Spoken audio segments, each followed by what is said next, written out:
Hello everyone. So ఈ వీడియోలో మనకి ఇక్కడ మీకు కనిపిస్తుంది boosting exports from the micro small medium enterprises March 2024. March 2024లో మనకి నీతి ఆయోగ్ అనేది ఈ రిపోర్ట్ ని పబ్లిష్ చేయడం జరిగింది వెరీ రీసెంట్ గా. సో మనకి నీతి ఆయోగ్ అనేది ఈ రిపోర్ట్ ని మనకి పబ్లిష్ చేశారు. మనకి అంటే మార్చ్ లో పబ్లిష్ చేసినా కానీ పబ్లిక్ డొమైన్ లోకి వెరీ రీసెంట్ గానే రావడం జరిగింది 10 days బ్యాక్. సో మరి ఏమంటున్నాడు ఇక్కడ, ఎంఎస్ఎంఈస్ డెవలప్మెంట్ కోసం చెప్పట్లేదు, మరి ఎంఎస్ఎంఈస్ ఎలా ఏం చేయాలని చెప్పట్లేదు. ఎంఎస్ఎంఈస్ ద్వారా ఉత్పత్తి అయ్యే ప్రొడక్ట్స్ ఏవైతే ఉన్నాయో, సో ఆ గూడ్స్ ఎంఎస్ఎంఈ ద్వారా మైక్రో స్మాల్ మీడియం ఎంటర్ప్రైజెస్ ద్వారా సో మనకు టాయ్స్ కానీ, హ్యాండీక్రాఫ్ట్స్ కానీ, గార్మెంట్స్ కానీ ఏవైతే చిన్న చిన్న మైక్రో స్మాల్ మీడియం ఎంటర్ప్రైజెస్ ద్వారా ఓకే సూక్ష్మ చిన్న మధ్య తరహా పరిశ్రమల ద్వారా ప్రొడ్యూస్ అయ్యేటి ఏవైతే ఉన్నాయో అవన్నిట్లో వేరే దేశాలకు ఏం చేయాలి, ఎలా ఎక్స్పోర్ట్స్ పెంచాలి, వాటి యొక్క ఎక్స్పోర్ట్స్ ని ఎలా ఇంక్రీజ్ చేయాలన్న దాని మీద సో నీతి ఆయోగ్ అనేది ఈ రిపోర్ట్ ని పబ్లిష్ చేయడం జరిగింది.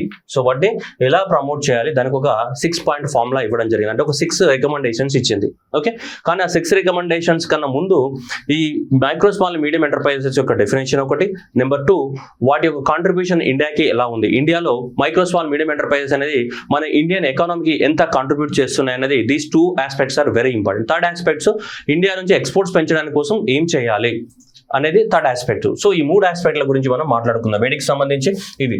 అయితే మన భారతదేశంలో ఈ మైక్రో స్మాల్ మీడియం ఎంటర్ప్రైజెస్ కి డెఫినేషన్స్ ఇవ్వడానికి కానీ, వాళ్ళకి సంబంధించినటువంటి ఏమైనా ఇన్సెంటివ్స్, వాళ్ళకి ఫైనాన్షియల్ అసిస్టెన్స్ ఇవ్వడానికి కానీ మన భారతదేశంలో ఇలా ఒక చట్టాన్ని తీసుకొచ్చారు. ఏంటిదంటే అది micro small medium okay so enterprises, micro small medium enterprises so development act 2006, development act 2006 ఇది micro small medium enterprises development act 2006 అనేది ఒకటి తీసుకురావడం జరిగింది.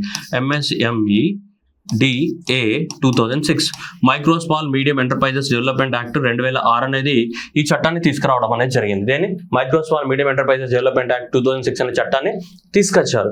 ఈ చట్టం ప్రకారం మనకి డెఫినేషన్స్ అనేది ఇవ్వడం జరిగింది. అంటే ఏ ఇయర్ లో వచ్చింది, this is very important. A year లో 2006 అనేది గుర్తుపెట్టుకోవాలి. సో ఈ చట్టం ప్రకారమే మైక్రో ఎంటర్ప్రైజెస్ అంటే ఏంటిది, స్మాల్ ఎంటర్ప్రైజెస్ అంటే ఏంటిది, మీడియం ఎంటర్ప్రైజెస్ ఏంటిది అంటే ఈ చట్టంలో ఉంటాయి. అయితే ఈ చట్టంలో ఏం చేశారు అంటే మనకి కరోనా టైంలో ఈ చట్టాన్ని మార్చారనమాట. సో ఈ కరోనా టైంలో సో మనకి 2020లో ఈ చట్టాన్ని మార్చి ఈ డెఫినేషన్స్ కూడా మార్చడం జరిగింది. దీని మైక్రో స్మాల్ మీడియం ఎంటర్ప్రైజెస్ యొక్క డెఫినేషన్స్ ఏవైతే ఉన్నాయో వీటి యొక్క డెఫినేషన్స్ అన్నిట్లను మార్చేశారు. ఇప్పుడు మనకి జూన్ 2020లో వీటి యొక్క డెఫినేషన్స్ అన్నిట్లను మార్చడం జరిగింది. ఓకేనా. అయితే పాత కాలంలో అంటే 2020కి బిఫోర్ తీసుకుంటే మనకి ఇండస్ట్రీస్ కి వేరే డెఫినేషన్ అండ్ సర్వీస్ సెక్టార్ కి వేరే డెఫినేషన్ అనేది ఉండేది, వేరే డెఫినేషన్స్ ఉండేది. కానీ 2020లో మార్చిన తర్వాత ఏం చేశారంటే there is no separate definition, రెండింటికి కామన్ డెఫినేషన్ ఇచ్చేశారు. ఇవి అది ఇండస్ట్రియల్ సెక్టార్ అయినా లేదంటే మేబీ అది సర్వీస్ సెక్టార్ అయినా మనకు సంబంధం లేదు. ఏ సెక్టార్ అయినా కానీ దాని రెండింటిలో కలిపి ఏమి ఇచ్చారు, కామన్ డెఫినేషన్ ఇచ్చారు. దేంటి కామన్ డెఫినేషన్ అంటే దేన్ని మైక్రో అనాలి అండ్ దేన్ని స్మాల్ అనాలి, దేన్ని మీడియం ఎంటర్ప్రైజెస్ అనాలని చెప్పేసి మనకు కామన్ డెఫినేషన్ అనేది ఇవ్వడం జరిగింది. ఏంటిది కామన్ డెఫినేషన్ ఇచ్చాం. యాక్ట్ ప్రకారం micro small medium enterprises development act 2006 which was amended in the 2020 year and changed the complete definition of the word micro small medium enterprises and the definition is common to both industries and service sector. Okay, right, moving on to ఏమి ఇచ్చారు మళ్ళీ definition.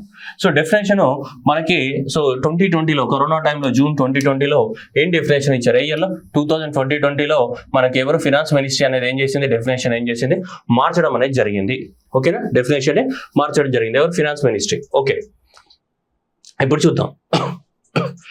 2 రకాలుగా define చేశారు micro small medium. చూడండి ఇక్కడ ఏముంది, micro enterprises and small enterprises, medium enterprises. దానికి definition ఏమి ఇచ్చారంటే definitions are based on the two criteria. ఒకటి ఆ కంపెనీలో పెట్టినటువంటి ఇన్వెస్ట్మెంట్ బేసిస్ పైన అయినా కంపెనీని డిఫైన్ చేయొచ్చు, లేదా ఆ కంపెనీ యొక్క టర్న్ ఓవర్ ఎంత ఉత్పత్తి చేస్తుంది, ఆ కంపెనీ యొక్క 1 year లో దాని యొక్క టర్న్ ఓవర్ ఎంత, ఇలా రెండిట్ల బేసిస్ పైన మనము డెఫినేషన్ ఇవ్వడం జరిగింది. మరి సార్ 2 డెఫినేషన్లలో ఏది వాడుకోవాలంటే అది మన ఇష్టం. నువ్వు నీ కంపెనీని పెట్టిన ఇన్వెస్ట్మెంట్ ఆధారంగా రిజిస్ట్రేషన్ చేసుకుంటావా, లేదా నీ కంపెనీని నీ యొక్క టర్న్ ఓవర్ ఆధారంగా రిజిస్ట్రేషన్ చేసుకుంటావా అనేది అది ఆ కస్టమర్కి వదిలేయడం జరిగింది. ఎవరైతే ఎంటర్ప్రైజెస్ యొక్క ఓనర్ ఉంటాడో ఆ ఓనర్కి వదిలేశారు. నువ్వు దేని మీద రిజిస్ట్రేషన్ చేసుకుంటావు, నీ ఇష్టం. అది రెండు ఉన్నాయి. ఒకటి ఏంటిది, నువ్వు పెట్టినటువంటి investment, that is a investment in the plant and the machinery, అంటే ఆ ఎంటర్ప్రైజ్ స్టార్ట్ చేయడానికి నువ్వు పెట్టినటువంటి ఇన్వెస్ట్మెంట్. లేదా నీకు ఇంకో రకమైన డెఫినేషన్ ఏంటిది, ఆర్ టర్న్ ఓవర్ పైన. సో యాన్యువల్ టర్న్ ఓవర్ పైన మనకు రెండు డెఫినేషన్స్ ఇచ్చారు, యాన్యువల్ టర్న్ ఓవర్, ఇన్వెస్ట్మెంట్. ఈ రెండు డెఫినేషన్స్ పైన ఇచ్చారు. అది నువ్వు ఏ విధంగా రిజిస్ట్రేషన్ చేసుకుంటావు అనేది నీ ఇష్టం అది. ఓకే, ఇప్పుడు మైక్రో ఎంటర్ప్రైజెస్ అయితే ఎంత ఇన్వెస్ట్మెంట్ పెట్టాలి, లెస్ దాన్ 1 crore ఇన్వెస్ట్మెంట్ పెట్టాలి. లెస్ దాన్ 1 crore కన్నా ఇన్వెస్ట్మెంట్ ఉంటే దాన్ని ఏమంటాం, మైక్రో ఎంటర్ప్రైజెస్ అంటాం. ఒకవేళ 10 crores కన్నా, అంటే 1 crore నుంచి 10 crores మధ్యలో ఇన్వెస్ట్మెంట్ ఉంటే, లెస్ దాన్ 10 crores కదా, సో దాన్ని స్మాల్ ఎంటర్ప్రైజెస్ అంటాం. ఇక 10 crores నుంచి 50 crores కి మధ్యన ఉంటే, 10 crores నుంచి 50 crores కి మధ్యన ఉంటే అలాంటి వాటిని ఏమంటాం మనం, మీడియం ఎంటర్ప్రైజెస్ అంటాం. ఇది దేని ఆధారంగా, ఇన్వెస్ట్మెంట్ ఆధారంగా.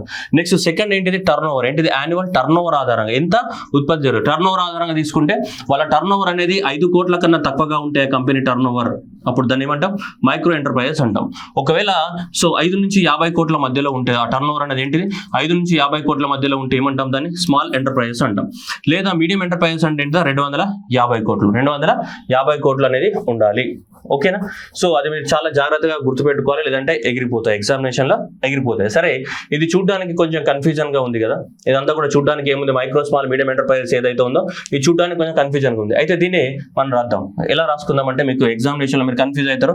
చాలా మందికి తెలిసినా కానీ ఎగ్జామినేషన్ ఏం చేస్తారంటే ఈ డెఫినేషన్ కన్ఫ్యూజ్ అవుతూ ఉంటారు.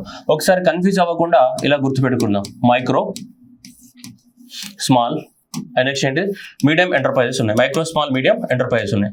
ఫస్ట్ మనం ఇన్వెస్ట్మెంట్ క్రైటీరియా తీసుకుందాం. Take the word first one, investment criteria. So ఎవరు, investment criteria. So investment criteria మీద తీసుకుంటే నెంబర్ 1 మనకి ఇక్కడ 1 crore, less than 1 crores. Next ఏంటి, ఇక్కడ 5 crores. నెక్స్ట్ ఏముంది మనకి 50 crores కదా, సారీ 10. సో ఇక్కడ 10 crores. నెక్స్ట్ ఏంటి 50 crores, ఇలా ఉంది మనకి 110. సో ఇప్పుడు యాన్యువల్ టర్న్ ఓవర్ పైన డిఫైన్ చేయాలి. If you want to define on the based on the what, annual turn over. So ఈ యాన్యువల్ టర్న్ ఓవర్ ఏదైతే ఉందో, సో ఈ యాన్యువల్ టర్న్ ఓవర్ పైన డిఫైన్ చేయాలనుకున్నాం అనుకో, సో అప్పుడు డైరెక్ట్ గా ఏం చేయాలంటే మీరు మల్టిప్లై చేయండి. So into 5. ఓకే, నెక్స్ట్ ఏంటిది ఇంటూ 5, అండ్ నెక్స్ట్ ఏంటిది ఇంటూ 5. సో అప్పుడు ఆటోమేటిక్గా వస్తుంది. సో ఇప్పుడు ఏంటిది ఇక్కడ నీకు, సో 5 crores. అండ్ నెక్స్ట్ ఇక్కడ తీసుకుంటే ఎంత మనకి 50 crores, ఇక్కడ తీసుకుంటే ఎంత మనకి 250 crores. అందువల్ల నీకు annual turn over investment, so నీకు ఎగ్జామినేషన్ లో కన్ఫ్యూజ్ అవుతుంది. 5 తోటి మల్టిప్లై చేసి డైరెక్ట్ వస్తుంది నీకు. ఓకేనా, సో అందువల్ల 5 తో మల్టిప్లై దేని, ఇవి గుర్తుపెట్టుకోవాలి, ఈ కనీసం ఇవి గుర్తుపెట్టుకోవాలి. ఓకేనా, so less than 1 crore and less than 10 crores and less than 50 crores, ఇవి గుర్తుపెట్టుకోవాలి. సో కాబట్టి 1 డాట్ అండ్ 50 ఇవన్నీ గుర్తుపెట్టుకోవాలి. 1 10 50. So multiplied with 5, multiplied with 5, multiplied with 5, అప్పుడు ఏమవుతుంది, డైరెక్ట్ టర్న్ ఓవర్ వస్తుంది. సో కాబట్టి మీరు ఇన్వెస్ట్మెంట్ అనేది ఒకటి గుర్తుపెట్టుకోండి, ఒకటి. సో ఎంత, సో 1 10 అండ్ 50. ఓకేనా, క్లారిటీ ఉంది కదా, రైట్. ఇలాంటివి భారతదేశంలో ఎన్ని ఉన్నాయి మరి అని కనుక మనం అబ్జర్వ్ చేస్తే, మనకి గవర్నమెంట్ నీతి ఆయోగ్ ఇచ్చిన రిపోర్ట్లో కనుక మన డేటా తీసుకుంటే, భారతదేశంలో మైక్రో ఎంటర్ప్రైజెస్ అనేటివి 6.3 కోట్లు ఉన్నాయి. 6.3 కోట్లు ఏమున్నాయి, మైక్రో ఎంటర్ప్రైజెస్ ఉన్నాయంట. నెక్స్ట్ మీడియం స్మాల్ ఎంటర్ప్రైజెస్ తీసుకుంటే మనకి 3.3 lakhs అనేవి స్మాల్ ఎంటర్ప్రైజెస్ ఉన్నాయి. అండ్ నెక్స్ట్ 5,000 వరకు మాత్రం ఏమున్నాయి మనకి, మీడియం ఎంటర్ప్రైజెస్ ఉన్నట్టు చెప్తున్నాయి. 5,000 వరకు మాత్రం ఏమున్నాయి మనకి, మీడియం ఎంటర్ప్రైజెస్ ఉన్నాయని మనకి చెప్తూ ఉంది. ఓకేనా, మరి వీళ్ళందరూ రిజిస్ట్రేషన్ చేసుకున్నారంటే, వీళ్ళందరూ రిజిస్ట్రేషన్ చేసుకోలేదు. కొంతమంది రిజిస్ట్రేషన్ చేసుకున్నారు, కొంతమంది రిజిస్ట్రేషన్స్ చేసుకోలేదు. వీళ్ళు మనకి రిజిస్ట్రేషన్ చేసుకోవాలంటే మనకి ఏముంటుంది, మనకి ఉద్యమ్ పోర్టల్ అనేది ఉంటుంది డైరెక్ట్ గా. సో ఉద్యమ్ పోర్టల్లోకి వెళ్ళి మనం కూడా డైరెక్ట్ గా ఏం చేసుకోవాలి, రిజిస్ట్రేషన్ చేసుకోవాల్సి ఉంటుంది. దేంట్లో, ఉద్యమ్ పోర్టల్. ఇందులో అందరూ కొంతమంది రిజిస్ట్రేషన్ చేసుకున్నారు, కొంతమంది చేసుకోలేదు. Okay, right. నెక్స్ట్ ఇప్పుడు దిస్ ఇస్ వెరీ ఇంపార్టెంట్, చూడండి. MSMEs రిపోర్ట్ లో క్లియర్ గా మెన్షన్ చేశారు. ఏమని, MSMEs often called the power houses of the Indian economy. ఇది అడగచ్చు మిమ్మల్ని, power houses of the Indian economy అని వేటిని పిలుస్తారు అని. వేటిని, మైక్రో స్మాల్ మీడియం ఎంటర్ప్రైజెస్ ని power houses of the economy అని పిలుస్తారు. ఎందుకు అంటే ఎక్కువ మొత్తంలో ఎంప్లాయ్మెంట్ జనరేషన్ కానీ, ఎక్స్పోర్ట్స్ కానీ, అండ్ ఓవరాల్ ఎకనామిక్ గ్రోత్ కి మనకి ఎక్కువ మొత్తంలో ఉపయోగపడుతున్నాయి. భారతదేశంలో దాదాపు 6.4 కోట్ల ఏమున్నాయి, 6.4 MSMEs ఉన్నాయి. దీంట్లో దాదాపు 23% లేబర్ ఫోర్స్ ని మనకు కంట్రిబ్యూట్ చేస్తుంది. అగ్రికల్చర్ తర్వాత సెకండ్ హైయెస్ట్ ఎంప్లాయ్మెంట్ ప్రొవైడ్ చేసే సెక్టర్ ఏదైనా ఉందంటే, సో ఇది 23% మనకి. సో పనిచేస్తే 11 crores మెంబర్స్ పనిచేస్తున్నారు మనకి. 11 crores మెంబర్స్ అనే వాళ్ళు పనిచేస్తున్నారు. అగ్రికల్చర్లో దాదాపు ఎంత పనిచేస్తారు మనకి, అప్రాక్సిమేట్లీ 22 నుంచి 24 కోట్ల మంది పనిచేస్తుంటారు అగ్రికల్చర్లో. ఇక్కడ మనకి తీసుకుంటే దాదాపు 11 కోట్ల మంది మనకి ఇక్కడ పనిచేస్తున్నారు మనకి దాదాపు. సో అగ్రికల్చర్ తర్వాత నెక్స్ట్ హైయెస్ట్ ఎంప్లాయ్మెంట్ ప్రొవైడ్ చేస్తుంది ఇదే మనకి. ఓకేనా, రైట్. ఇవి ఇంపార్టెంట్, ఇవి తెలుసు కదా, రొటీన్ డైలాగ్ రట్టా మారో జిందాబాద్, అర్థమైంది కదా.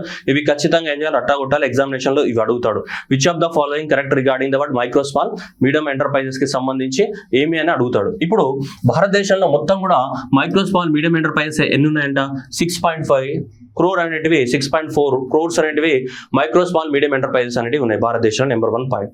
నెంబర్ 2 పాయింట్ ఏంటంటే ఈ 6.4 మైక్రో స్మాల్ మీడియం ఎంటర్ప్రైజెస్ ఏవైతే ఉన్నాయో దీంట్లో ఎంతమంది మనకి 11 కోట్ల మందికి ఏంటిది ఎంప్లాయ్మెంట్ ప్రొవైడ్ చేస్తున్నాయి. అంటే భారతదేశంలో దాదాపు 23% మందికి ఎంప్లాయ్మెంట్ అనేది ఇవే అందిస్తున్నాయి. కానీ దీనికన్నా ముందు ఏముంది మనకి అగ్రికల్చర్ సెక్టార్ అనేది దాదాపు మనకి ఒక 42% మందికి మనకి ఎంప్లాయ్మెంట్ ప్రొవైడ్ చేస్తుంది. రఫ్ ఫిగర్ గా తీసుకుంటే సో 22 నుంచి మనకి 23 crores లో మనం పనిచేస్తుంటారు దీంట్లో అగ్రికల్చర్ లో. దాని తర్వాత నెక్స్ట్ ఇదే సెక్టర్, ఏది 11 crore జాబ్స్ అనేది తోటి second highest employment providing sector. Third, మన ఇండియా జీడిపికి 27% ఆఫ్ ద కాంట్రిబ్యూషన్ ఉంది. It is not small number. Contributes around about 27%. India యొక్క జీడిపికి ఎంత 27% కాంట్రిబ్యూట్ చేస్తున్నాయి. ఇవి మైక్రో స్మాల్ మీడియం ఎంటర్ప్రైజెస్ ఏవైతున్నాయో ఇండియా జీడిపికి 27% కాంట్రిబ్యూట్ చేస్తున్నాయి. అంటే ఒక 100 రూపాయలు జనరేట్ అయితే జీడిపి, ఆ 100 రూపాయలలో 27 రూపాయలు అనేది ఇండియన్ ఎకానమీకి ఎవరు యాడ్ చేస్తున్నారు, మైక్రో స్మాల్ మీడియం ఎంటర్ప్రైజెస్ ద్వారానే యాడ్ అవుతుంది. నెక్స్ట్, భారతదేశంలో ఉత్పత్తి అయ్యే వస్తువులు అంటే టోటల్ మ్యానుఫ్యాక్చరింగ్ ఇవే కదా, ఉత్పత్తి అయ్యే వస్తువులు. మ్యానుఫ్యాక్చరింగ్ అంటే మనం తయారీ చేసే కదా, సో తయారీ రంగం అంటాం కదా, వస్తువుల తయారీ. సో తయారీ రంగం, వస్తువులను తయారు చేస్తున్నాం కదా భారతదేశంలో మ్యానుఫ్యాక్చరింగ్ అంటే. సో ఈ మ్యానుఫ్యాక్చరింగ్ సెక్టార్ లోపల ప్రొడ్యూస్ అయ్యే వస్తువులు ఏవైతే ఉన్నాయో దాంట్లో దాదాపు 38.4%. సో ఈ 38.4% ఏవైతే ఉన్నాయో ఈ 38.4% వస్తువులు అనేటివి మనకి జస్ట్ మనకి ఎంఎస్ఎంఈస్ నుంచే ప్రొడ్యూస్ అవుతున్నాయి. ఓకే, నెక్స్ట్ వన్, దాదాపు 45% ఎక్స్పోర్ట్స్. భారతదేశం నుంచి వెళ్ళే ఎక్స్పోర్ట్స్లలో దాదాపు 45% ఎక్స్పోర్ట్స్ అనేటివి జస్ట్ ఈ వస్తువులే ఎక్స్పోర్ట్ చేస్తున్నాయి. అవి మైక్రో స్మాల్ మీడియం ఎంటర్ప్రైజెస్ ఏవైతే ఉన్నాయో ఈ micro small medium enterprises produce చేసినటువంటి ఈ వీటిని మనం ఎక్స్పోర్ట్ చేయడం జరుగుతున్నాయి. సో కాబట్టి చాలా చాలా ఇంపార్టెంట్. ఎగ్జామినేషన్లో 6.4 కోట్ల ఎంఎస్ఎంఈస్ ఉన్నాయి, 11 కోట్ల మందికి జాబ్స్ ని ప్రొవైడ్ చేస్తున్నాము భారతదేశంలో. ఇండియా జీడిపికి 27% కాంట్రిబ్యూషన్ ఉన్నాయి. భారతదేశంలో ప్రొడ్యూస్ అయ్యే వస్తువుల తయారీలో ఇది 38% వస్తువులు ఎంఎస్ఎంఈస్ ప్రొడ్యూస్ చేస్తున్నాయి. భారతదేశం నుంచి ఎక్స్పోర్ట్స్ అయ్యే వస్తువుల్లో 45% వస్తువులు మనకి మైక్రో స్మాల్ మీడియం ఎంటర్ప్రైజెస్ నుంచే ఎక్స్పోర్ట్ అవుతున్నాయి. అందువల్ల సో వీటికి చాలా చాలా ఇంపార్టెన్స్ ఉంది. అందుకే నీతి ఆయోగ్ రిపోర్ట్ లో ఏం చెప్తుంది, that is the power houses of the word Indian economy అని చెప్తుంది. ఏమని చెప్తుంది వీటిని, power houses of the word Indian economy. So Indian ఎకానమీకి ఏంటిది, power houses of the Indian economy అని వీటికి టైటిల్ ఇవ్వడం అనేది జరిగింది. క్లియర్. మరి ప్రపంచంలో ఎక్కువ మొత్తంలో మనకి వేటికి ఎక్కువ మొత్తంలో డిమాండ్ ఉందని కనుక మనం అబ్జర్వ్ చేస్తే టాయ్స్. సో ఈ చిన్న చిన్న టాయ్స్ కి, ఆ తర్వాత లెదర్ గూడ్స్ కి, హ్యాండీక్రాఫ్ట్స్ కానీ, రెడీమేడ్స్ గార్బెట్ కానీ ఇవన్నీ టాప్ అనమాట. ప్రపంచంలో ఎక్కువ మొత్తంలో మనకి ఏ మైక్రో స్మాల్ మీడియం ఎంటర్ప్రైజెస్ కి ఎక్కువ మొత్తంలో వస్తువుల ఎక్స్పోర్ట్ జరుగుతుంది, మార్కెట్ ఉందంటే వీటికి ఎక్కువ మార్కెట్ ఉంది. మనకి టాయ్స్ ఎంత $292 బిలియన్ మార్కెట్ ఉంది టాయ్స్ కి. లెదర్ గూడ్స్ కి 399, అండ్ నెక్స్ట్ ఇక్కడ 756, ఇక్కడ ఎంత $991 బిలియన్ ఆఫ్ ద మార్కెట్ అనేది ఉంది. సో మనది చాలా చాలా చాలా తక్కువ. మన షేర్ ఎంత అంటే చాలా 0 to 2% మధ్యలోనే ఉంది. మన 0 to 2% ఆఫ్ ద షేర్ కూడా లేదు, మనది చాలా చాలా తక్కువగా ఉంది. సో మనం చాలా పెంపొందించాల్సిన అవసరం అనేది ఉంది. ఓకేనా. సో గ్లోబల్ లోపల మనము ఎక్కువ మొత్తంలో ఈ టాయ్స్ లో కానీ, లెదర్ గుడ్స్ లో కానీ, హ్యాండీక్రాఫ్ట్స్ లో కానీ ఇవి ప్రపంచంలో ఎక్కువ మొత్తంలో డిమాండ్ ఉన్నటువంటివి. సో మనం తీసుకుంటే ఓకేనా, రైట్. వీటిలో షేర్ తీసుకుంటే మనకి షేర్ అవసరం లేదు. చూడండి, ఈ $292 బిలియన్ ఉందా, దీంట్లో మన షేర్ ఎంత అంట 0.38% మాత్రమే మన షేర్. ఇప్పుడు $399 బిలియన్ ఉందా, దీంట్లో జస్ట్ 1.2 మాత్రమే మన షేర్. ఇప్పుడు ఇక్కడ సో దీంట్లో తీసుకుంటే $750 బిలియన్ లో తీసుకుంటే ఇండియా షేర్ జస్ట్ 0.5% మాత్రమే. సో ఇక్కడ తీసుకుంటే జస్ట్ ఇక్కడ మనకి 0.8% మాత్రమే ఇండియా షేర్ ఉంది. చూడండి ఎంత మైన్యూట్ పర్సంటేజ్ లో ఉంది. ప్రపంచంలో గ్లోబల్ మార్కెట్లలో మన షేర్ అనేది చాలా చాలా తక్కువగా ఉంది, లెస్ దాన్ 2% ఉంది మన షేర్ ప్రపంచంలో. అటు ఇటుగా తీసుకుంటే 2% అనుకుందాం, ఈక్వల్ అలా ఉంది షేర్. అందువల్ల ఇప్పుడు మనము ఏం చెప్తున్నాం, ఎట్లా ఎక్స్పోర్ట్స్ ని పెంపొందించాలి, వేరే దేశాలకు ఎలా ఎక్స్పోర్ట్ చేయాలి. ఎంఎస్ఎంఈస్ ఏవైతే ఉన్నాయో, టాయ్స్ కానీ, గవర్నమెంట్స్ కానీ, లెదర్ ప్రొడక్ట్స్ కానీ ఏవైతే ఉన్నాయో అవి టాప్ ప్రొడక్ట్స్ అనమాట. ప్రపంచంలో ఎక్కువగా ఎక్స్పోర్ట్ అవుతున్నటువంటి products which are produced by micro small medium enterprises. Okay, right. చూడండి ఇప్పుడు ఏమంటున్నాడు అంటే ఇక్కడ మైక్రో స్మాల్ మీడియం ఎంటర్ప్రైజెస్ నుంచి ఎక్స్పోర్ట్స్ని కనుక మనం ప్రమోట్ చేయాలనుకుంటే వాళ్ళకి సంబంధించిన ఇన్ఫర్మేషన్ అనేది ఒకే ప్లేస్లో అవైలబిలిటీ ఉండాలి. వాళ్ళ డౌట్స్ అన్ని కూడా ఒకరే క్లారిఫై చేయాలి. అక్కడవో ఇక్కడవో అక్కడ తిరుగు ఇక్కడ తిరిగి అంటే కుదరదు. సో అందువల్ల ఏమని చెప్తున్నాడు చూడండి, క్రియేట్ వన్ స్టాప్ అంటున్నాడు. అంటే దీంట్లో కూడా మనం స్పెషల్గా మెన్షన్ చేశారు ఏంటిది, ఆర్టిఫిషియల్ ఇంటెలిజెన్స్ని యూజ్ చేసుకొని సో దానికి ఏమి ఇవ్వాలి, ఇన్ఫర్మేషన్ ఇవ్వాలి. దానికి సంబంధించి కంప్లీట్ ఏంటిది ఆర్టిఫిషియల్ ఇంటెలిజెన్స్ని యూజ్ చేసుకొని you need to provide that complete ఇన్ఫర్మేషన్ని మనం ప్రొవైడ్ చేయాల్సి ఉంటుంది. ఎవరికి సంబంధించి, ఎక్స్పోర్టర్స్. ఏ exporters, micro small medium enterprises exporters ఎవరైతే ఉన్నారో వాళ్ళకి కావాల్సిన ఇన్ఫర్మేషన్ అంతా కూడా ఒకే ప్లేస్లో అవైలబిలిటీ ఉండేటట్టు దానికి ఆన్సర్ ఇవ్వాలి. ఎవరో ఒకరు వాళ్ళకి అడిగిన డౌట్కి ఏం చేయాలి, ఆన్సర్ ఇవ్వాలి. అంటే ఆన్సర్ ఎవరు ఇస్తారు, ఆర్టిఫిషియల్ ఇంటెలిజెన్స్ ద్వారా మనకి ఏమి ఇవ్వాలి, వాళ్ళకి ఆన్సర్స్ ఇవ్వాల్సి ఉంటుంది. చూడండి, సో దానికి సపరేట్ గా ఒక మనకి పోర్టల్ ని తయారు చేయాల్సి ఉంటుంది. This portal shall answer all the queries potential exporters related to the market such as tariffs కానీ, రిక్వైర్డ్ పేపర్ వర్క్ కానీ, సోర్సెస్ ఆఫ్ ద ఫినాన్స్ కానీ, నెక్స్ట్ ఏంటిది సర్వీస్ ప్రొవైడర్స్ కానీ, అవైలబుల్ ఇన్సెంటివ్స్ కానీ, పొటెన్షియల్ కస్టమర్స్ కానీ, ఇలాంటి ఇన్ఫర్మేషన్ మొత్తం కూడా మనకి అవైలబిలిటీ ఉండాలి ఒక పోర్టల్లో. దానికోసం ఒక పోర్టల్ని లాంచ్ చేయాల్సిన అవసరం ఉంది మనకి. అందుకోసమే create the one stop information channel for the exporter. So exporter అనేవాడు ఇప్పుడు ఆ వెబ్సైట్కి వెళ్తే ఆ వెబ్సైట్లో మొత్తం ఇన్ఫర్మేషన్ అవైలబిలిటీ ఉండాలి. ఏ ఇన్ఫర్మేషన్, ఇలాంటి అన్ని ఇన్ఫర్మేషన్ అవైలబిలిటీ ఉంటే అప్పుడు ఆయనకి ఎక్స్పోర్ట్ చేయడం అనేది ఏమైతే చాలా ఈజీ అవ్వడం అనేది జరుగుతుంది. దీనికోసం మినిస్ట్రీ ఆఫ్ ద కామర్స్ వాళ్ళు ఏం చేయాలా, సో దీన్ని హ్యాండిల్ చేయాల్సిన అవసరం ఉంది. ఓకే, నెక్స్ట్ చూడండి, next create a national trade network అన్నాడు, NTN. So create a national trade network ఏమంటున్నాడు, as a comprehensive trade portal అంటున్నాడు. Comprehensive trade portal. ట్రేడ్ అంటే ఏంటిది, మనకి ఎక్స్పోర్ట్స్ అండ్ ఇంపోర్ట్స్ కదా. ఈ ఎక్స్పోర్ట్స్ అండ్ ఇంపోర్ట్స్ ఏవైతే ఉన్నాయో ఈ ఎక్స్పోర్ట్స్ అండ్ ఇంపోర్ట్స్ కావాల్సినటువంటి నెసెసరీ అప్రూవల్స్, పర్మిషన్స్ ఏవైతే ఉంటాయో ఆ పర్మిషన్స్ అన్నిట్లకి ఏముండాలి, సో ఒకటే నెట్వర్క్ అనేది ఉండాలి. లేకుంటే వాడు ఏం చేస్తాడు, ఇప్పుడు పోర్ట్ ద్వారా ఎక్స్పోర్ట్ చేస్తున్నాం అనుకో, ఆ పోర్ట్ అథారిటీ నుంచి పర్మిషన్ తీసుకోమంటాడు. ఎయిర్పోర్ట్ ద్వారా ఎయిర్పోర్ట్ అథారిటీ నుంచి పర్మిషన్ తీసుకుంటాడు. రోడ్ ద్వారా రోడ్ అథారిటీ నుంచి పర్మిషన్ తీసుకుంటాడు. అవన్నీ కస్టమ్స్ నుంచి తీసుకుంటాడు. కస్టమ్స్ నుంచి తీసుకున్నవా క్వారంటైన్ క్లియరెన్స్ తెచ్చుకుంటాడు. ఇలా కొన్ని వందల డాక్యుమెంట్స్ అవసరం, వందల పర్మిషన్లు అవసరం మనకి వేరే దేశానికి ఎక్స్పోర్ట్ చేయాలంటే. దీనివల్ల ఏం చేస్తారా, అవన్నీ ఎవరు రిస్క్ తీసుకుంటాడు అని చెప్పి ఏం చేస్తాం, ఇండియాలోనే అమ్ముకుందాం, ఎంత వస్తే అంత వచ్చింది, సో బతికినోడే నారాయణ, బతికినోడు అంతా పోతే వీక్ అని చెప్పి మనం ఏం చేస్తాం, ఉందిలే అని చెప్పి ఇండియాలోనే ఉంటాం మనం. అందుకని చెప్పేసి అలా కాకుండా మనం ఏం చేయాలి, వాళ్ళకి సీమ్లెస్గా వాళ్ళకి అన్ని పర్మిషన్స్ ఇవ్వాలి, అన్ని అప్రూవల్స్. అంటే ఒక వస్తువుని మనం వేరే దేశానికి ఎక్స్పోర్ట్ చేస్తున్నామంటే ఆ దేశంలో కదా వాడేది, సో ఆ దేశంలో ఉన్న రూల్స్ అండ్ రెగ్యులేషన్స్కి అనుగుణంగా వస్తువు ఉందా లేదా, పేపర్ వర్క్ ఉందా, పేపర్ వర్క్ లేదా, దానికి సంబంధించిన టోటల్గా ఏం చేయాలంటే మనం పర్మిషన్స్ అన్ని కూడా ఒక నెట్వర్క్ ద్వారా ఇచ్చేసేయాలి. సో కాబట్టి చూడండి, డాక్యుమెంటేషన్ ఫర్ ద లైసెన్సెస్ కానీ, సర్టిఫికేషన్ కానీ, ఇవన్నీ కూడా సింగిల్గా ఒకటే పోర్టల్ ఉండాలి. ఆ పోర్టల్ ద్వారా అన్ని రకాల, సో దానివల్ల ఏమైతే పేపర్ వర్క్ అనేది తగ్గించాలి. ఫస్ట్ ఆఫ్ ఆల్ ఏంటిది మొత్తం దీనికి కూడా ఎవరు, మినిస్ట్రీ ఆఫ్ ద కామర్స్ వాళ్ళు ఏదో ఒకటి చేయాల్సి ఉంటుంది. సో కాబట్టి చేయాల్సి ఉంటుంది అంటే ఏం చేయాలి, ఇదే చేయాలి. ఏది నేషనల్ ట్రేడ్ నెట్వర్క్ని క్రియేట్ చేసి వాళ్ళకి ఏం చేయాలి, పేపర్ వర్క్ బర్డెన్ కానీ, సో నెక్స్ట్ ఏంటిది అప్రూవల్స్ కానీ ఏం చేయాలి, మనం తగ్గించాల్సి ఉంటుంది. ఏంటిది మనకి కావాల్సిన అప్రూవల్స్ని తగ్గించాల్సి ఉంటుంది. మరి ఇంతకు ముందర ఏంటిది, ఇది క్వైరీస్, ఇది ఇన్ఫర్మేషన్, వాళ్ళకి వచ్చిన డౌట్స్ని క్లారిఫై చేయడానికి కోసం ఇచ్చే ఇది ఇన్ఫర్మేషన్. ఇది డౌట్స్, నెక్స్ట్ వచ్చేది డౌట్స్ కోసం కాదు, ఇది పర్మిషన్స్. ఇది దేనికోసం, ఇది పర్మిషన్స్ కోసం, ఇది అప్రూవల్స్ లేదంటే పర్మిషన్స్ కోసం, పర్మిషన్స్ని ఈజీగా ఇవ్వడానికి కోసం మనం దీన్ని లాంచ్ చేయాల్సిన అవసరం ఉందని చెప్పింది నీతి ఆయోగ్ రిపోర్ట్లో. దీంట్లో నేషనల్ ట్రేడ్ నెట్వర్క్ని మనం లాంచ్ చేయాలి. సో వీటి యొక్క ఎక్స్పోర్ట్స్ని పెంచాలి అంటే, ఏది మైక్రో స్మాల్ మీడియం ఎంటర్ప్రైజెస్ యొక్క ఎక్స్పోర్ట్స్ని పెంచాలి అంటే మనం దీన్ని లాంచ్ చేయాలని చెప్తుంది. Promote the e-commerce exports. So e-commerce ఎక్స్పోర్ట్స్ని మనం ఇప్పుడు ఈ-కామర్స్ అంటే ఏంటిది, మనం ఇప్పుడు మన దేశంలోనే అమ్మాల్సిన అవసరం లేదు కదా, వేరే దేశం వాడు కూడా మన దేశంలో ఉన్న ప్రొడక్ట్ని ఏం చేయొచ్చు, ఆర్డర్ చేసుకోవచ్చు కదా. అంటే మనం ఏం చేయాలి, గ్లోబలైజేషన్ చేయాలి. ఇప్పుడు అమెజాన్ ద్వారా కానీ, ఫ్లిప్కార్ట్ ద్వారా ఏదైతే ఉందో, నువ్వు లోకల్లోనే అమ్ముతున్నావు మన వస్తువులు లోకల్ నుంచి ఎక్కడికి వెళ్ళాలి, గ్లోబల్కి వెళ్ళాలి కదా. సో కాబట్టి మన యొక్క ఈ-కామర్స్ని ఏం చేయాలి, మనం ఎక్స్పాండ్ చేయాల్సిన అవసరం ఉంది.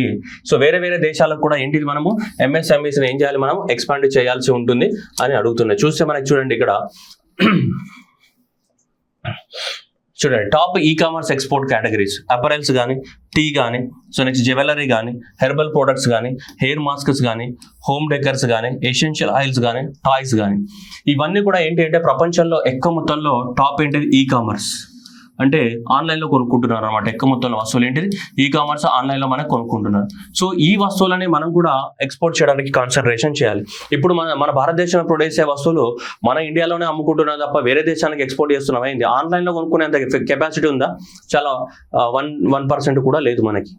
వేరే దేశాల్లో వాళ్ళు డైరెక్ట్ ఆర్డర్ చేసుకునేది. సో కాబట్టి మనం దాన్ని ప్రొవైడ్ చేయాలి. ఇప్పుడు నువ్వు ఫ్లిప్కార్ట్లో ఆర్డర్ చేసినంత ఈజీగా అమెరికా కూడా ఆర్డర్ చేసుకుంటాడా ఏంది ఇండియన్ ప్రోడక్ట్? చేయలేడు కదా. సో అందుకోసం ఈ కామర్స్ని ప్రమోట్ చేయాల్సి ఉంటుంది. చూడండి, హెర్బల్ ఆయుర్వేద ప్రొడక్ట్స్ అనేటివి ఇండియా షేర్ అనేది 1.1 బిలియన్ షేర్ ఉంటే ప్రపంచంలో 13.2 బిలియన్స్ ఎక్స్పోర్ట్స్ జరుగుతున్నాయి హెర్బల్ ప్రొడక్ట్స్ లో.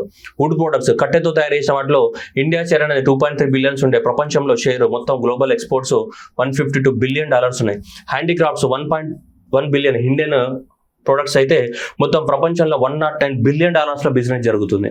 దీనికి సంబంధించి సో హ్యాండీక్రాఫ్ట్స్ చేతి వృత్తులు హ్యాండీక్రాఫ్ట్స్ కి సంబంధించి. నెక్స్ట్ లెదర్ ప్రొడక్ట్స్ ప్రపంచం మొత్తంలో 28.9 బిలియన్స్ జరిగితే ఇక్కడ 1.4 బిలియన్స్ అనేది ఇండియా షేర్ ఉంది. జస్ట్ ఇదంతా బైహార్ట్ చేయమని కాదు, మీకు ఎగ్జామినేషన్ ఐడియా కోసం. అంటే ఇంత పెద్ద ఎత్తున వ్యాపారం జరుగుతుంటే మన షేర్ ఏం లేదు అందులో.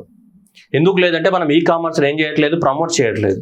సో కాబట్టి ఇప్పుడు ఈ కామర్స్ని ఎక్కువ మొత్తంలో ఏం చేయాలి, ప్రమోట్ చేయాల్సిన అవసరం వచ్చింది. కాబట్టి ఈ కామర్స్ని మనం ప్రమోట్ చేయాలి. చూడండి, ఇక్కడ ఒక్కటే తీసుకోండి, అంత ఎందుకు కానీ మొత్తం చూడండి. ప్రపంచం మొత్తంలో ఈ కామర్స్ అనేది $326 బిలియన్ జరుగుతుంది ఒక సంవత్సరానికి. $326 బిలియన్ వ్యాపారం జరిగితే ఈ $326 బిలియన్ లో ఇండియా షేర్ ఎంత అంటే జస్ట్ $7.6 బిలియన్ మాత్రమే ఇండియా షేర్ ఉంది.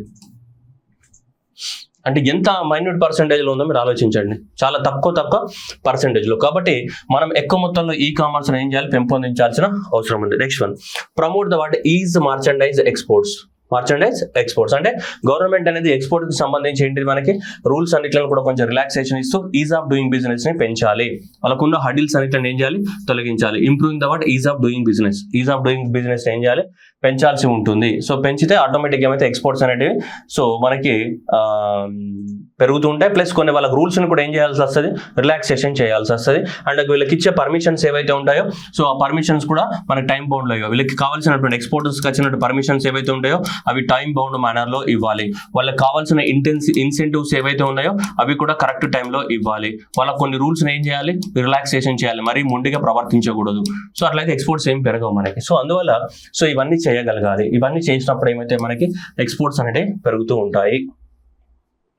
Next, improve the what access to the what export finance. So exports ఎవరైతే చిన్న మైక్రో స్మాల్ ఎంటర్ప్రైజెస్ ఏవైతే ఉన్నారో సో ఎవరైతే ఎక్కువ మొత్తంలో ఎక్స్పోర్ట్ చేస్తుంటారో ఆ ఎక్స్పోర్ట్ చేసే వాళ్ళకి ఎక్కువ మొత్తంలో ఏం చేయాలి, గవర్నమెంట్ అనేది ఫినాన్స్ ని ఇవ్వాల్సి ఉంటుందని చెప్పేసి మనకి నీతి ఆయోగ్ అని చెప్తుంది. ఎంత ఇస్తారు ఏమి ఇస్తారు అనేది గవర్నమెంట్ డిసైడ్ చేస్తారు తప్ప మనం డిసైడ్ చేయలేము. సో కాబట్టి ఎక్స్పోర్ట్స్కి ఏమి ఇవ్వాలి, ఫినాన్స్ కూడా ఇన్ టైంలో ఇవ్వాలి. ఈ రోజు ఇస్తా రేపు ఇస్తాను కాదు, కరెక్ట్ గా ఇవ్వాలి. Next, ensure the what accurate measurement. So ఈ ఎంఎస్ఎంఈస్ ఏవైతే ఉన్నాయో ఈ ఎంఎస్ఎంఈస్ అనేటివి భారతదేశంలో ఏ వస్తువులు ప్రొడ్యూస్ చేస్తున్నాయి, ఎలా ప్రొడ్యూస్ చేస్తున్నాయి, ఎక్కడికి ఎక్స్పోర్ట్ చేస్తున్నాయి, ఎక్స్పోర్ట్ చేసిన ద్వారా ఎంత ఇన్కమ్ జనరేట్ అవుతుంది, ఇవన్నిట్ల గురించి మనకు కరెక్ట్ డాటా అవైలబిలిటీ లేదు ఇప్పటికి కూడా. సో కాబట్టి అందువల్ల మనకు ఫస్ట్ ఆఫ్ ఆల్ ఏంటిదంటే మనకి ensure the what accurate measurements. వాటిని కరెక్ట్గా మెజర్మెంట్ చేయాలి. వీటిని అసలు ఈ ఎంఎస్ఎంఈ యొక్క ఏంటి మనకి ఎక్స్పోర్ట్స్, ఈ ఎంఎస్ఎంఈ యొక్క ఎక్స్పోర్ట్స్ ఏం జరుగుతున్నాయి వాటి కరెక్ట్గా ఏం చేయాలి, మెజర్ చేయాల్సి ఉంటుంది. సో ఏమని చూడండి, currently so dependable single data source for the what MSME export is lacking. అంటే మన దగ్గర డాటా లేదు ఇప్పుడు. సో కాబట్టి మనం ఏం చేయాలి, సో జనరేట్ చేయాల్సిన అవసరం అనేది ఉంది. ఏదైతే ఉందో ఇదంతా కూడా ఏం చేయాలి, మనం జనరేట్ చేయాల్సిన అవసరం అనేది ఉంది. క్లియర్. సో అందువల్ల సో ఇది నీతి ఆయోగ్ అనేది ఈ రికమెండేషన్ కూడా ఇచ్చింది క్లియర్గా. మనకి డాటా సెట్తో ఏంటి ప్యాన్ నంబర్స్ కానీ వాళ్ళు ఎక్కడి నుంచి వాళ్ళ కంపెనీ ఎక్కడ రిజిస్టర్ అయింది, ఉద్యమ్ పోర్టల్లో రిజిస్టర్ అయిందా. ఉద్యమ్ పోర్టల్ అంటే ఏంటిది, ఎంఎస్ఎంఎస్ రిజిస్ట్రేషన్ కావాల్సిన పోర్టల్. ఉద్యమ్ పోర్టల్ రిజిస్టర్ అయిందా, ఏ ప్లేస్లో ఉంది, ఏ ప్రోడక్ట్ తయారు చేస్తున్నారు, ఎన్ని సంవత్సరాల నుంచి ఎక్స్పోర్ట్ చేస్తున్నారు, ఏ దేశాలకు ఎక్స్పోర్ట్ చేస్తున్నారు, ఇలాంటి డాటా మొత్తం అనేది మన దగ్గర ఉండాలి. ఓకేనా. సో అని చెప్పేసి ఇలా 6 రికమెండేషన్స్ అనేది మనకి నీతి ఆయోగ్ అనేది ఇవ్వడం జరిగింది. సో దేన్ని మనకి సో వీటిని ఎక్స్పోర్ట్స్ చేయడానికి కోసం. ఓకే, ఫస్ట్ వన్ ఏం చెప్తున్నాడు, ఒక వన్ స్టాప్ ఇన్ఫర్మేషన్ సొల్యూషన్ ని ప్రొవైడ్ చేయాలి. సెకండ్ వచ్చేసి create the what national trade network ఒకదాన్ని ఏం చేయాలి, మనం క్రియేట్ చేయాలి. నేషనల్ ట్రేడ్ నెట్వర్క్ ఏదైతే ఉందో దీన్ని క్రియేట్ చేయాలి. నెక్స్ట్ ఈ కామర్స్ ని ప్రమోట్ చేయాలి. నెక్స్ట్ వచ్చేస్తే మనకి ఏంటి, ఈజ్ ఆఫ్ డూయింగ్ బిజినెస్ని పెంచాలి. నెక్స్ట్ ఫైనాన్షియల్గా సపోర్ట్ ఇవ్వాలి. అండ్ నెక్స్ట్ ఏంటి మెజర్మెంట్స్ చేయాలి. సో ఇవి మనకి 6 అనేటివి సో మనకి ప్రపోజ్ చేయడం జరిగింది నీతి ఆయోగ్ అనేది మనకి. సో ఫ్యూచర్లో మనకి దేన్ని ఎంఎస్ఎంఈస్ యొక్క ఎక్స్పోర్ట్స్ పెంచడానికి కోసం. ఓకే, మరి ఎగ్జామినేషన్లో ఇది power houses of the economy. Next ఇది ఇంపార్టెంట్ 6.5 crores, 11 crores, 27, 38 ఇవి గ్యారంటీ అడుగుతాడు ఎగ్జామినేషన్లో మనకి. సో పవర్ హౌసెస్ అనేది ఓకేనా. సో డెఫినేషన్స్ కూడా చాలా ఇంపార్టెంట్. డెఫినేషన్ ఎట్లా గుర్తుపెట్టుకోవాలో తెలుసు కదా. 110, 50 రాసుకొని దాంతో ఏం చేయాలి మనం మల్టిప్లై చేయాలి. సో గుర్తుందా మళ్ళీపోయిందా? ఏం రాసుకోవాలి ఫస్ట్ ఇక్కడ micro small and next medium రాసుకోవాలి. ఓకే, రాసుకొని ఇక్కడ ఏం చేస్తాం 1, 10 ఏం రాయాలి 50 రాయాలి. సో ఇదేంటిది ఇన్వెస్ట్మెంట్. ఓకే, సో క్రోర్ కదా, crore and crore. Next multiplied with 5 అంటే ఏమవుతుంది అప్పుడు నీకు మల్టిప్లై విత్ 5 అండ్ ఇది కూడా మల్టిప్లై విత్ 5 అండ్ ఇది కూడా ఏంటి మల్టిప్లై విత్ 5. అప్పుడు టర్న్ ఓవర్ వస్తుంది ఎంత 5 crores, less than 5 crores turn over and less than 50 crores turn over and less than ఎంత 250 crores టర్న్ ఓవర్. ఎందుకంటే చాలా మంది కన్ఫ్యూజ్ అవుతుంటారు ఎగ్జామినేషన్ లో.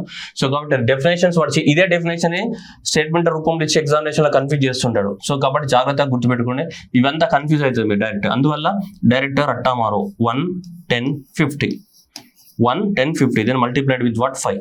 So micro small medium. ఓకేనా, సో గుర్తుపెట్టుకోండి 1, 10, 50. ఓకేనా. సో ఇది మనకి నీతి ఆయోగ్ పబ్లిష్ చేసినటువంటి ఏంటిది రిపోర్ట్ అన్నమాట. ఏంటిది సో ఇండియా నుంచి ఏం పెరగడానికి ఎక్స్పోర్ట్స్ ఏవైతే. So that is the boosting the exports from the word micro small medium enterprises అని పేరుతోటి మనకి రిపోర్ట్ ని పబ్లిష్ చేయడం అనేది జరిగింది. ఓకే, ఇది కంప్లీట్ గా ఒరిజినల్ రిపోర్టే చెప్పడం అనేది జరిగింది. సో ఎగ్జామినేషన్ లో మరి మనం చెప్పేంత డెప్త్ లో అడగకపోయినా కానీ సో వీటి క్యారెక్టర్స్ అయితే అడుగుతాడు కంపల్సరీగా. ఒకవేళ ఎవరైనా గ్రూప్ 1 మెయిన్స్ రాస్తూ ఉంటే ఖచ్చితంగా ఈ క్వశ్చన్ పడుతుంది మెయిన్స్ లో. ఏంటి గ్రూప్ 1 మెయిన్స్ లో సో ఇది the steps to be taken by the government of India to promote the MSME exports. MSME exports పెంచడానికి కోసం ఏమేమి చర్యలు తీసుకోవాలి అని చెప్పేసి గ్రూప్ 1 మెయిన్స్ లో క్వశ్చన్ రావడానికి ఛాన్సెస్ ఉన్నాయి. ఇంక్లూడింగ్ సివిల్ సర్వీసెస్ మెయిన్స్ లో కూడా రావచ్చు. ఇది boosting the exports from the MSMEs. Okay, so thank you everyone and all the best.